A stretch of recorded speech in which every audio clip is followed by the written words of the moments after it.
Prime Day es el 16 y 17 de julio. Con las ofertas épicas exclusivas para miembros Prime, recibe el reconocimiento que tanto mereces. ¡Wow! Gracias. Ni siquiera preparé un discurso. Quisiera agradecer a mi familia, que siempre necesita cosas. También a Sam, mi repartidor, por entregarme todas mis ofertas increíbles tan rápido. ¡Te adoro, Sam! ¡Mua! Compra ofertas en electrónicos, hogar y más este Prime Day, del 16 al 17 de julio. With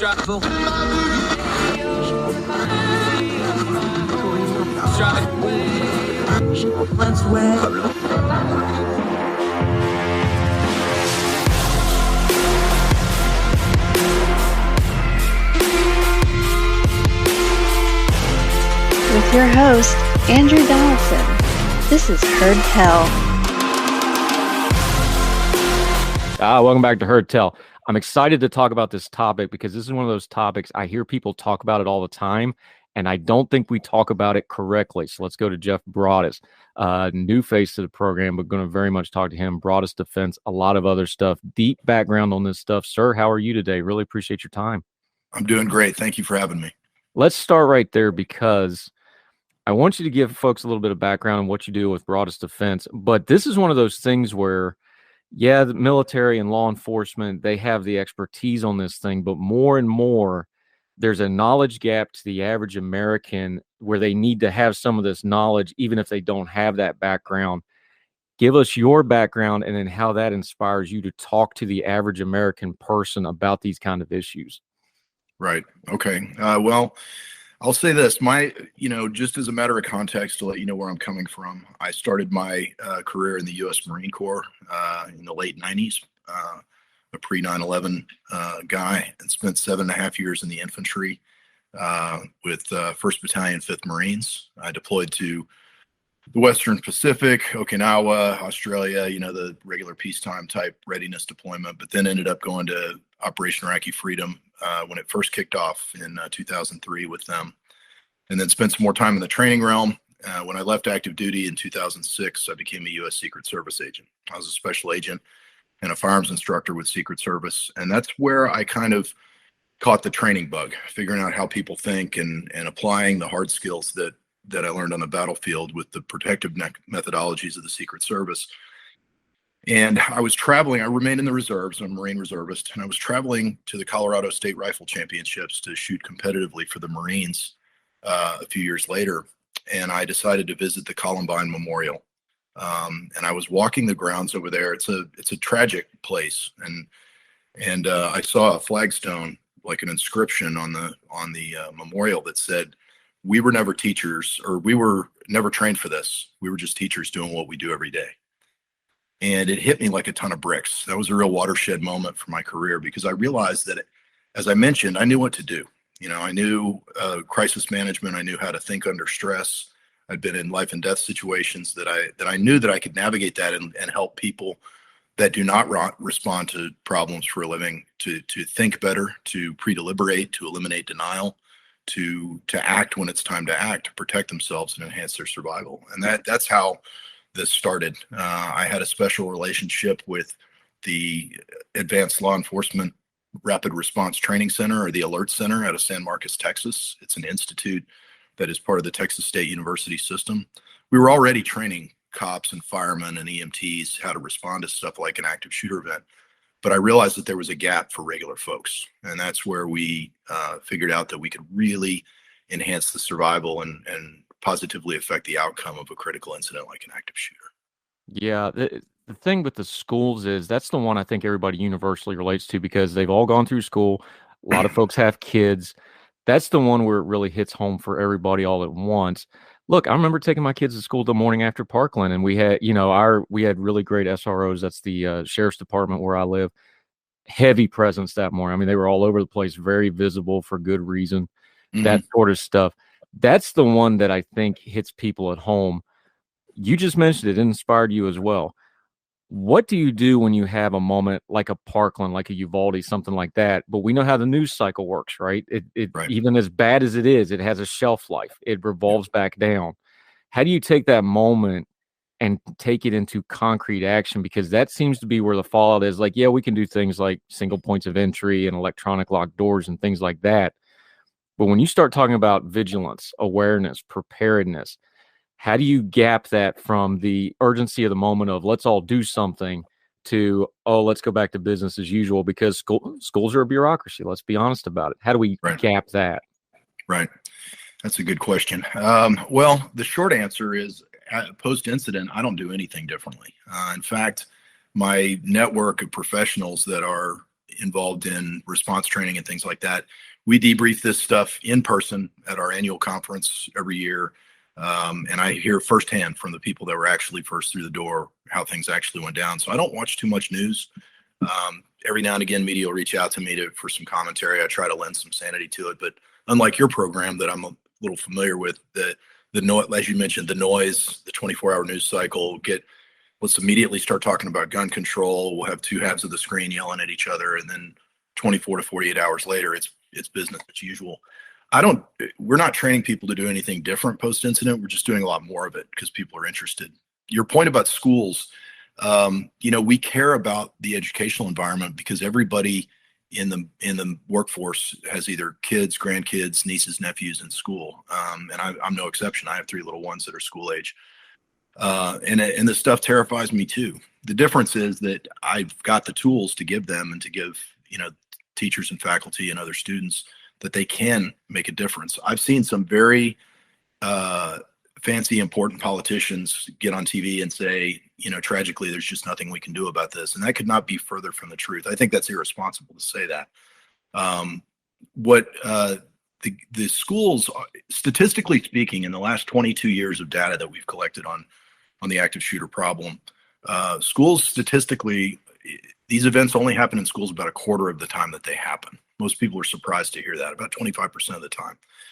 We care about it because the nature and the density of the victims, the ages. I do this for a living, and after Sandy Hook, I wept. It got me, And I think that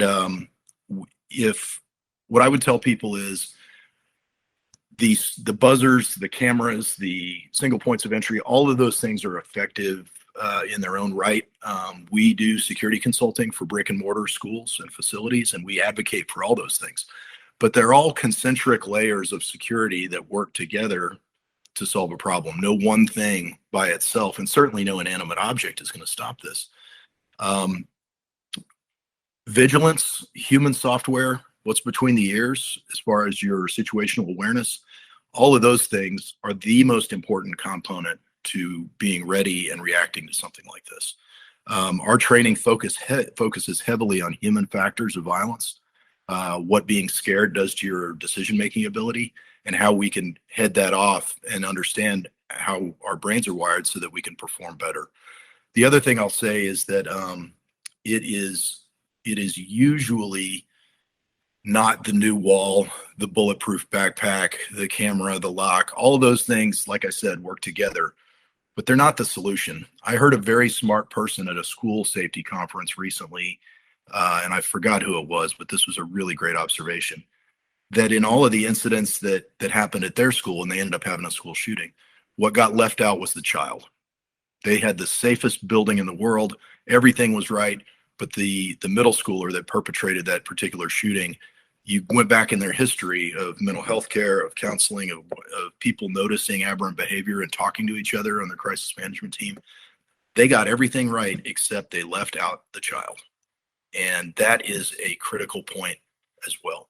Another meaningful stat that I tell my students is 8 out of 10 of these events, 8 out of 10, think about that as a meaningful statistic. 8 out of 10 times in the rearview mirror, this person elicited a threat against the institution they were going to victimize. That really, talking about situational awareness, it's not just a physical safety thing. It's also, hey, Johnny hasn't been himself, or he's drawing things that are bothering me. I'm not going to use my self-denial to explain that away or say it's probably nothing. I'm going to engage the proper resources to get that person help. And most of the time, the perpetrators, when we look back in the review, something could have been done or said. Yeah, Jeff Broaddus joining us. Look, this is just grown folk talk about this topic. Is Human beings have bandwidth and they have human nature to deal with. It's an eternal problem, whether it's the military, as far back as recorded human history goes. How much time do you put into vigilance and preparation compared to everything else you have to do? And you just spoke about it's like, well, they get everything right except the kid. Well, because it's easier to change the building than it is to deal with people. These are universal human problems. But when you start putting violence as the end result of these problems, that's where this gets really complicated. That's really the core problem here. When it's not just the active shooters, it's not just workplace violence and all these other things we've seen. These are human problems that we're trying to solve. And like you just said, software between your ears, there has to be a human answer to it beyond just the policy and the buildings and all that part. That's really the nut of all this, isn't it? Right. Yeah, it truly is. And, you know, I often get asked, I've got an enormous breadth of people that I work with, everything from, you know, faith-based institutions to kindergarten teachers. They're never going to have, you know, somebody with guns standing around, probably nor should they, right next to them all the time. We teach them how to lock down their classrooms or how to evacuate, all the way up to we train law enforcement snipers in training. And even I've hosted training for some special units in the military. The common thread that runs between all of them is that they have blood pumping through their veins. They've got a heart in their chest, a brain in their skull, and these are people. They're human beings. Even if they're wrapped in a uniform and Velcro and gear, or if they're just a school teacher, they are all subject to the human factors of violence and the stress response, the sympathetic nervous system that engages in our body when we're scared. And so the key to the proper mindset, really, if you want to think about it chronologically, to your point, is mental preparation, right? Vigilance. Remember from the military days, when you're leaving the forward operating base, there's signs facing inboard that say complacency kills. So when you're out there on that patrol, you have to keep your head on a swivel, what I call condition yellow, right? Relaxed but aware that problems could be a problem. People should be like that in their workplace every day. And that takes a certain discipline because, you know, people are fickle. They forget, oh, you know, you're scared the next day after a Sandy Hook happens or a Parkland happens, but what about a year later? So yeah, you have to keep your head on a swivel in the preparation. The other thing is training. The reason that people in the military and firefighters and special ops guys and all, the reason that they perform well, they weren't born special. They prepared. So by training regular folks within their context, I don't expect a preacher to conduct his church, you know, head and eyes up doing 5-point scanning sequence on every one of his parishioners. That's not his job. But noticing your baselines in life and being able to identify anomalies in that baseline. Hey, what's wrong is wrong. Okay, I'm ready to make a decision that something's wrong, is gold. And when we do training, what we're trying to do, we have 3 goals basically we're trying to teach regular people to do, is eliminate denial from your process. You got to do that ahead of time. Okay, if I hear something loud in my office space on a Tuesday morning, it's not firecrackers. Okay, let's get rid of that right now. The next thing is you need to pre-deliberate. So we're both sitting, I'm sitting in my home right now. You're sitting, it looks like in your home or your office. You've got, you're in a habitual workspace every day. So you have the ability to pre-deliberate ahead of time. What will I do? Decide ahead of time. Hey, how am I going to get out of here? What's my primary, secondary, tertiary exits if I had to? If I had to lock down my space, you know, if I had to barricade in here because I couldn't get away, what could I use to do that? And then lastly, hey, is there a weapon of opportunity I could use to defend myself if necessary as a last resort? You think about all that stuff ahead of time so that we know that under stress, we make bad decisions because we get dumb when we're trying to fight, flight, or freeze. So what we do is if we pre-deliberate ahead of time, we don't have to say, oh, you know, what am I going to do? We just execute the plan, right? Yeah. And then the third thing we tell people to do is when it's time to act, do it aggressively. My football coach used to say, if you're going to screw up 110%, right? So that's what you do is when it's time to act, you do so aggressively.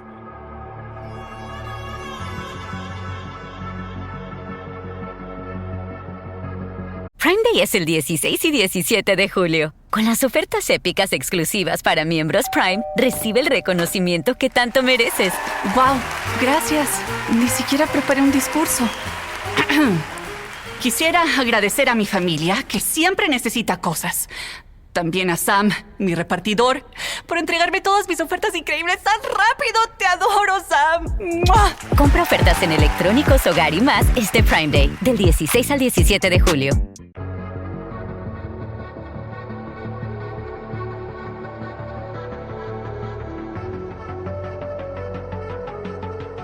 Yeah, Jeff Broaddus joining us. You just mentioned it, so let's use the example. Like, look, the church that I attend, we have armed plainclothes security, volunteer folks, because we're a heavy military community. We have that ability because we have a wide pool to pull from. I know the folks that are there. So, because look, I got my own issues, like you just said. If I sit in a crowd, sometimes I start looking at sight lines and exits, and I'm not paying attention when I'm supposed to be paying attention to God, right? Right. That's just me. When you work with a house of worship or a big business that has a big common area like banks, things like this that you deal with that could be targets, soft. When you go in to talk to these folks that don't have that background and you start putting it in, what is the first things you start trying to tell them?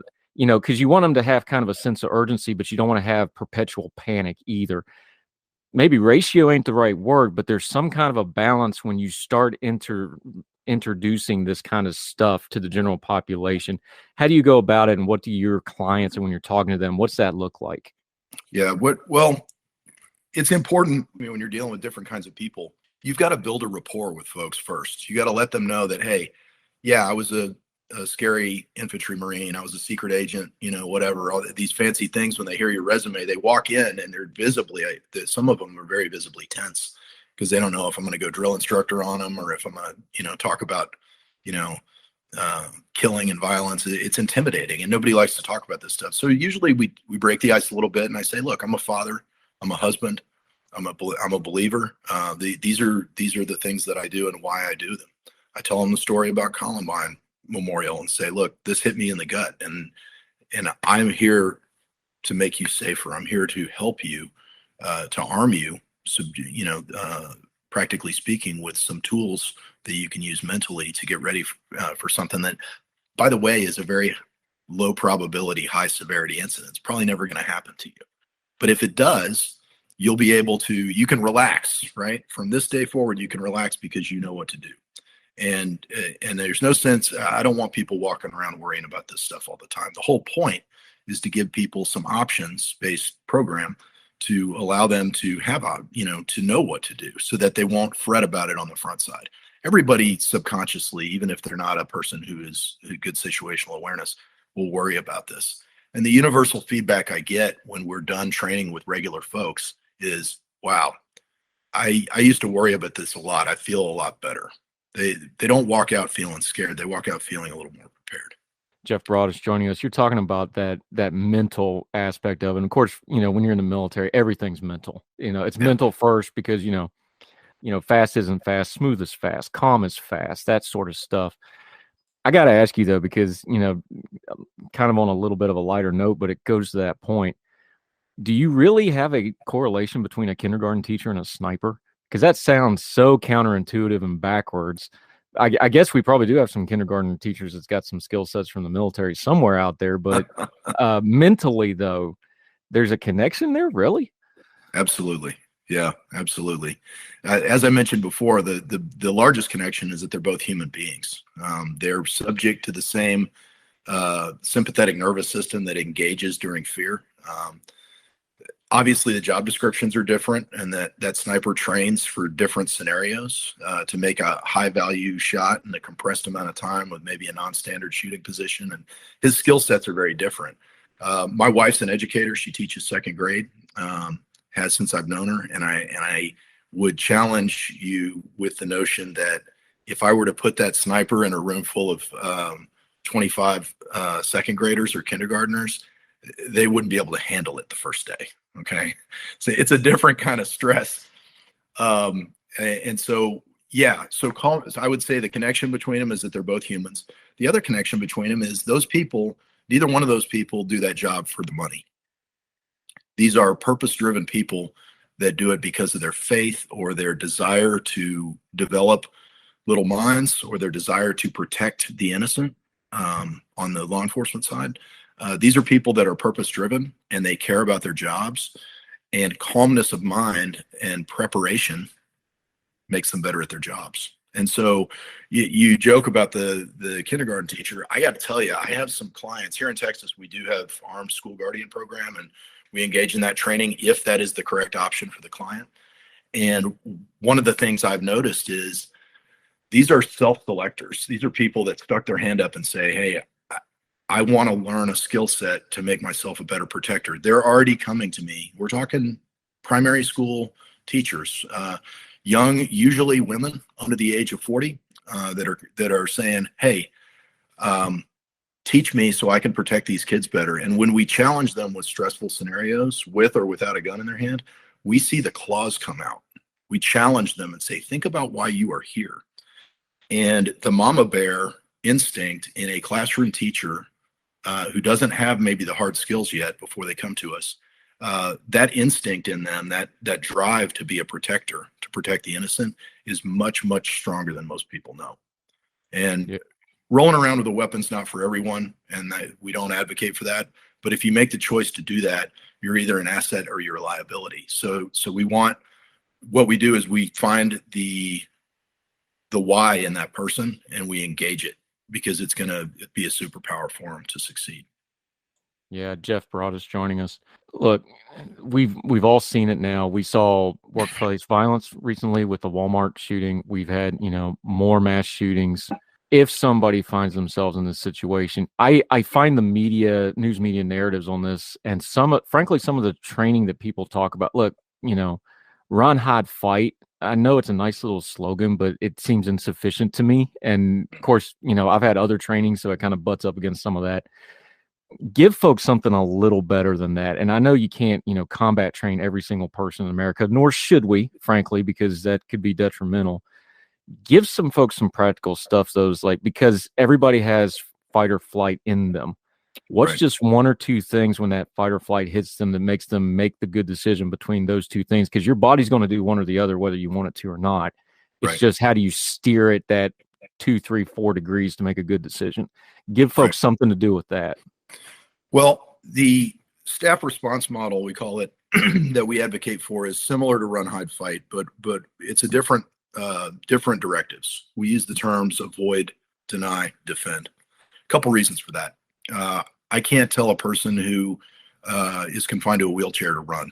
I've shut them down immediately. All right, and they're just as at risk, or even more so than somebody else in a situation like that. So we say avoid the attacker. If you can leave. And by the way, you can do this long before things go kinetic. If something ain't right, leave. You're hard to hurt if you're not there. And then the second step would be deny access to your location. Not the kind of denial where we think nothing's wrong, but the kind of denial that says, hey, I'm going to deny access by making an obstacle, by locking down, barricading my structure, my room. And then the last one, instead of telling people to fight, we tell them, hey, our HR department's legal people, they like the term defend, because everyone does have a legal and moral authority to defend themselves with violence if necessary. So semantics, avoid, deny, defend, or run, hide, fight. The most important thing, Andrew, is mental preparation. Deciding what you're going to do ahead of time, because you're right, you don't know what you're going to do. I find myself, I'm not immune to this, having a near miss in traffic or something like that. I feel that jump in my bloodstream, and you lose your breath for a minute and you get scared for a minute. I'm a human being, and I train people to deal with this stuff, but it still happens to me. I would say mental preparation. I put the seatbelt on. I do the scanning. I have a safe following distance. I'm 10 and 2. I'm watching my rearview mirrors all the time. All of those, that analogy can be applied to your everyday life. So you can't, when you're setting up, I'll give you better than run, hide, fight. So they're saying hide, okay. Or in our system, we say deny access. What have I done to deny access? If I'm a school safety professional, have I made sure that all of the occupied spaces in my building can be locked from the inside of the room without the benefit of using a fine motor skill like a key or a little twisty button? Am I conducting class during the class day between the bells with the door already shut and locked so I don't have to lock down? These are all best practices now, but it's got to be done ahead of time. I can't go around and replace the doors, frames, and hardware or whatever in my school during an incident. It's got to happen months and years ahead of time. So preparation's the biggest key, I think, that I would tell people, beyond just the, hey, here's what you do. Because you're right, run, hide, fight, and you don't know what you're going to do. Action is always faster than reaction. And unfortunately, in this particular threat, you're always going to be reacting to some degree. So you're already behind the curve when something happens. So preparation is that much more important.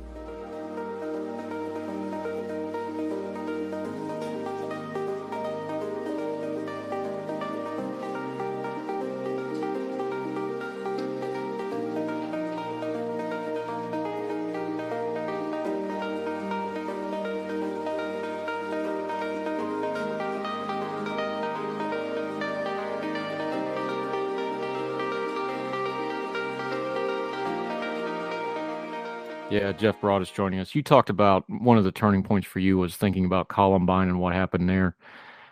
I can't think of a news story that hit me harder than the Uvalde thing. It enraged me on a lot of levels. And now we are, a couple months down the road, and exactly what a lot of us that kind of cover this and keep up with these kind of topics, exactly what happened. It has kind of slipped from the consciousness. It does not seem like we've had very much accountability, if any at all. It doesn't seem like we've had a lot of reflecting on it. You're an expert on this. You do this all the time. When you review the whole of the Uvalde incident, from the active shooter situation, which was a little unique from a normal active shooter situation, to the standoff, to the response, to what happened afterwards, which just enrages me. When you take the totality of it, what are you taking from that going forward? Because people sure seem to stop talking about it. And I don't think we should, because I think there's a lot of stuff in there that we needed to hash out just as people, let alone as people concerned about things like security and policy issues. Right. Yeah. So that's a great question. And of course, being in this space professionally, Uvalde was very, very upsetting for those of us that are out there beating the drum every day, trying to get responders to behave appropriately. Look, the bottom line is there are operational goals when you respond to an active shooter. As someone who stuck your hand up, took an oath, you wear a patch on your arm, you carry a gun around, you wear body armor, you carry a radio, you have friends that have body armor and radios and guns. It's your job to respond. There are operational goals for police, and they are in this order: stop the killing of innocents by stopping that killer, stop the dying by doing point of wounding care on people that need it right then before the EMS arrives or before it's safe to go. And then the last one is rapid casualty evacuation. Those operational goals should be understood by people that are first on scene and by people that assume command. And it frankly is beyond me. I have no good explanation. I wasn't there. I'm not a big fan of Monday morning quarterback over combat scenarios or stress events because I wasn't there. But we do have some pretty incredible video and audio of everything that happened. And this is one of those few incidents, Uvalde, is that it's pretty much what it looks like. It looks like a failure of leadership. It's a failure of operational goals. It's a failure of command structure. And it's beyond me how that many law enforcement professionals could be in one place and had not anybody for the first several minutes look up and say, hey, I'm going. Who's with me? Because those are the people I work with. Those are the people that I know have already decided what to do. We've all made a commitment to one another that if we're ever placed in that situation, that's what we do. Now, I will say this. I don't lump everybody on that scene into one bucket, because we know in law enforcement, you're fairly independent when you show up at something. There is no command and control like a military unit where you show up with 5 of your friends and you're all working together and you have your own job and your boss is right there with you. When you show up in law enforcement, you get out of that cruiser, put your feet on the deck, probably before the thing stops moving, and you start gathering information and you respond to the information that you have. We know that subsequent follow-on units were told in no uncertain terms they had a barricaded subject. I don't know how they processed that information, if they heard continued gunshots, which they did. But I do know that the failures really were with our first guys in there, our first incident commanders, the school district police chief. Abject failure, no doubt about it. If not negligent, maybe even criminally negligent. We should know better. And the kind of training that we provide and that the Alert Center provides is the answer to those problems. We haven't changed a page of the manual since Uvalde. We just teaching a lot more of it because people took notice. And I hope that continues. I'll say something else about the response, because I'm enraged by that as well. Politicians will frequently, obviously, it was famously said, you never let a crisis go to waste. So the gun control people come out of the woodwork within minutes.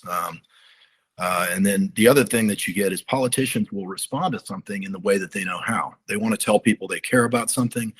Well, Mr. Politician, how much do you care about this issue? Whether it's a school district board member, or whether it's the governor or a member of the legislature, they'll say, well, I care about it, $50 million. That's how much I care about it. And they'll prop up a big number and they'll throw it out there. And by the time the legislation or the executive order or whatever it's written, and by the way, usually written by a 25-year-old member of their staff, not a subject matter expert, it gets distilled, watered down, and maybe with the best of intentions, something gets through and funded. The wrong thing gets funded. I have a lot of respect for Governor Abbott. I do, on many things. But one of the first things they did by executive order is authorize $50 million for ballistic shields. There's several ballistic shields in that horrible fisheye camera video of all of those cops behaving inappropriately and delaying their response. Ballistic shields doesn't solve this problem. And by the way, if you want to dig down into the tactics of it, I know it's a little outside this conversation. A ballistic shield operator class is like a 2-day class at a minimum. And on SWAT teams that use ballistic shields, they have a designated guy with special equipment, a different kind of weapon.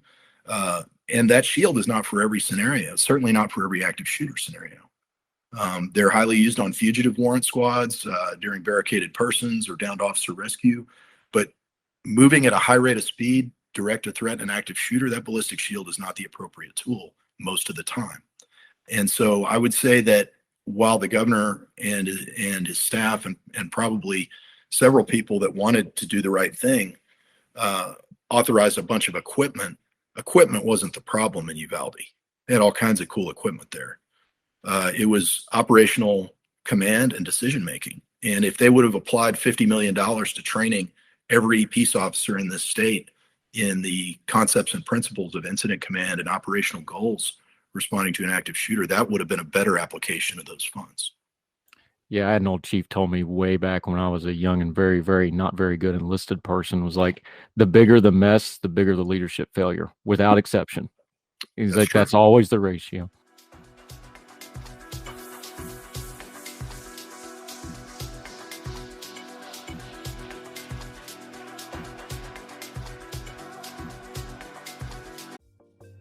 Folks, if you've listened to the Heard Tell program, you've heard our friend Gabriella Hoffman, but you need to make sure you're checking out her podcast, District of Conservation. It's a podcast exploring the nuances of true conservation efforts from DC and beyond. From topic discussions to exclusive interviews with conservation and energy newsmakers, Gabriella keeps listeners appraised of the latest news stories while elevating important voices.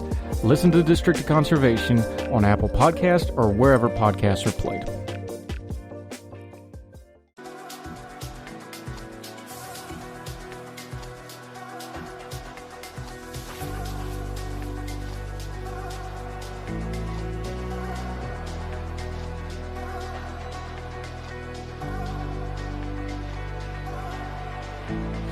Jeff Broaddus, one last real quick thing I just want to ask you, though. How do we change our conversation about this? Because we can't do a whole lot about the news media. We can't do a lot about the politicians like you just talked to, but almost all of us have social media of some kind. When there is an incident, when there's, whether it's a mass shooting or just a violent thing or a gun control debate or anything like this, what's something we can do to elevate the conversations ourselves, just the way we're talking to each other, either in person or on social media, that pushes the ball forward, at least the discussion part of it, even if it doesn't lead to a policy thing? Because I think we kind of miss the baby steps on stuff like this. We want a broad swath like that $50 million instead of just saying, hey, maybe we can get a little more specific with our nomenclature. We can say this a little more carefully, or we can reach out to somebody and try to find a little common ground here. Give us something like that we can do practically. I think we can, this is going to sound a bit Pollyanna, but I think that we can turn the temperature down on the conflict over the politics stuff, like the gun control or like, public funding or what have you. We can turn that down a bit if we all just have a little more empathy for one another and treat other people with respect. That really is at the root of all of this violence anyway, is somebody feels marginalized or somebody feels like they have to get revenge on someone else. We need to crank the temperature down and treat other people with respect and respect other people's viewpoints. Just because somebody has a different path to what we all want, which is a safer learning environment for our kids, for example, I'm not going to start throwing insults at them and tell them they're trying to destroy my country and stuff like that and then take my guns away or whatever. That's not useful. The other thing I would say, and it's a little unrelated to that, but it is related to social media and media, is we have to stop. And this goes all the way down to a person that retweets or shares something or whatever. We have to stop bandying around the names and images of perpetrators of violence. There's a great campaign that the Alert Center in San Marcos pushes forward called Don't Name Them. There's information for media people at a website called don'tnamethem.org.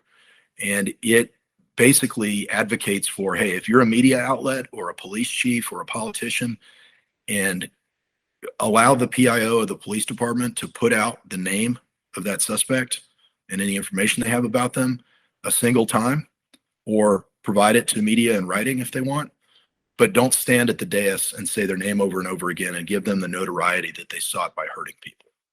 Because when we retweet that image or we share that image, we're re-victimizing victims.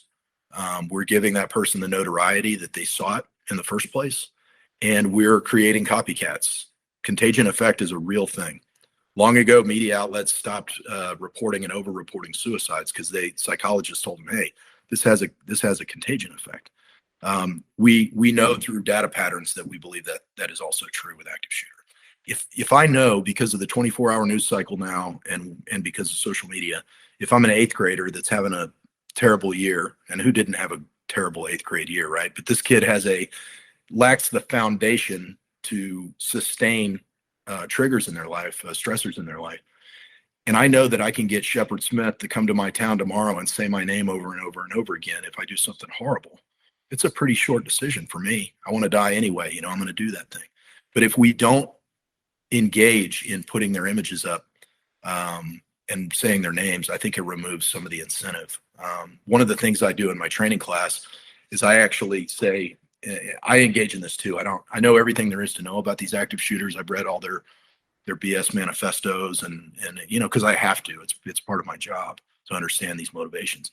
But we don't talk about them much in our presentations because it's not germane to response. But one of the things I do is I say, close your eyes for a minute, see if you can picture the Sandy Hook shooter. See if you can picture them. And most people can by a show of hands, because they've seen his mug on a screen so often that it's burned into them. It's traumatized them. And then I have them open their eyes and I flash up a picture of Vicky Soto, a 5th-year first-grade teacher who lost her life at Sandy Hook. And she saved many of her students by locking them into cabinets. And this is the kind of person that we ought to be talking about, ought to be celebrating the lives of the protectors and not talking about the people that do this kind of thing. When we do that, we're part of the problem. Yeah, Jeff Broaddus, I so appreciate this conversation. I think this is how we do things like that. It goes to what you just said about social media, though. When you're something my dad told me years ago, he's like, people that are scared act differently. You got to treat them differently. And people get scared talking about this stuff, and we got to be a little more, show them more grace because they're coming from a place where they're worried about it and they're scared about it. Give them a little more grace, give them a little more slack. Let them get that first blast of venting out, and then we can kind of get to the problem. So appreciate this. Let folks know where they can keep up with you, what you have going on, not just with your business, but also with you, so they can follow you until we talk to you again next time on Heard Tell. Yeah, absolutely. The best way to learn more about what we do in the training space or threat and vulnerability assessments of facilities and things like that, and advising on your procedures and policies in your organization, no matter the type, is go to broaddusdefense.com and check out our website. There's links to our socials from there. And we're very responsive. We'd be glad to reach out to you and talk to you about, what your requirements are. And if all we get to do is point you in the right direction for some low to no cost resources, we're happy to do that. Or if we can help you further, absolutely, we can do that as well. Jeff Broaddus, so appreciate the time today, sir. Appreciate it very much. Absolutely. Thank you, Andrew. Yes, sir.